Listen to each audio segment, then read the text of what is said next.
तर विरोधकांना माहिती घेण्याचा अधिकार आहे, विरोधकांना धमकी देण्याचा नवीन पायंडा मुख्यमंत्री पाडतायत अशी टीका काँग्रेसचे नेते नाना पटोले यांनी केलेली आहे। महाराष्ट्राच्या इतिहासात पहिल्यांदाच अशी धमकी देण्याची घटना घडल्याचं नाना पटोले म्हणाले।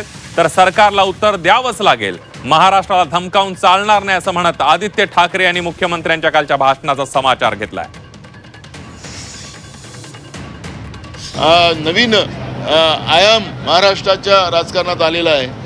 हे माहिती घेण्याचा अधिकार आमचा आणि माध्यमाचाही आहे आणि काल माध्यमांनाही त्यांनी ज्या पद्धतीनं आम्ही पाहून घेऊ अशा पद्धतीची धमकी विधानसभेत देणं, विरोधकांवर धमकी करणं हा खऱ्या अर्थानं महाराष्ट्राच्या इतिहासात ही पहिली कालची घटना असेल की मुख्यमंत्र्यांनी सगळ्यांना विरोधकांना धमकवण्याचं काम केलं।